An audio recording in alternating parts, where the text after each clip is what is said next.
So mga besh, bet ko mag-makeup today. Meron akong gustong gawing makeup. Basta yung parang fresh look lang siya na shiny-shiny. So, i-try natin. Wala tayong filter, wala pa akong kahit anong makeup. Bare face tayo. So, ayan, may namumula pa dito sa pisngi ko. So, let's go. So, lilinisin ko muna yung face ko gamit to. Company Love Baby Wipes. Yes, pwede to sa face. Kasi alcohol-free to, guys. Siyempre, do your skincare bago kayo mag-makeup. Ako magpo-proceed na ako sa primer. Yung Dr. Leo 2-in-1. Primer na siya and moisturizer in 1. Ang ganda nitong primer na to, nakaka-fresh na siya agad, primer pa lang. Seal kung may kailangang i-conceal dahil may namumula ako dito, ayun, lagyan lang natin ng color corrector. Hindi ako usually nagko-concealer sa under eye kasi wala akong kailangan takpan. So usually yung mga redness lang and pimples yung mga tinatakpan ko. For the foundation, of course, gagamitin ko yung aking favorite na Maybelline Fit Me Matte Poreless. And ito lang din kasi yung nandito. Gusto ko nga mag-try ng ibang mga foundation. So maybe soon. Pero kasi sobrang favorite ko itong Maybelline Fit Me. I love the coverage and kung gaano siya ka-matte finish. Hindi siya super matte. And ganun yung gusto ko, yung may pagka-dewy pa rin. Ang saka ng lighting, hindi nyo makita ng maayos kasi hindi ko na-charge yung mga ilaw ko. Pero yeah, ayan yung finish niya.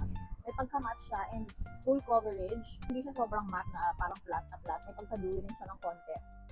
I already did my brows and ito yung ginamit ko, yung Day Pretty Thickening Eyebrow Gel and Brow Liner. Scout natin yung face ko, gagamitin ko itong Focalure Face Contour. This is in the shade number 3.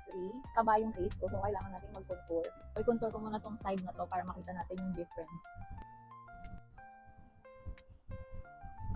So, ayan, di ba? Mas mukhang define and payat itong face ko dito sa side na to kaysa dito sa kabila. Mas mukha siyang lifted. And round face ako, wala akong baba. So, yan. O, diba? Ano tayong may baba. Dito na rin sa ilong. Uy, pangas niyan. Ito yung gagamitin kong eyeshadow palette. Yung from Shawil Pigmented Eyeshadow Palette. Ito yung palette number 2. Ayan, para kintab-kintaban lang tayo. Ayan, ganyan yung eyeshadow natin. Ganyan. Ayan, tapos shining, shimmering, splendid dito. So, tear ducts. Muta effect. Curl lash mascara. And then, try natin maglagay ng eyelashes. Ayan, naka-eyelashes na tayo. Ito yung ginamit ko. Naglagay akong tag-3 cluster. Bilisan natin, lobat na yung phone ko. O, diba, pak? Don't need magpa-eyelash extension. Mag-eyeliner lang ako ng very, very light. Blush on. Powder. Lipstick, ayoko ng red. Ayoko rin ng pink. Ganyan lang yung bet ko na kulay and medyo glossy-glossy lang.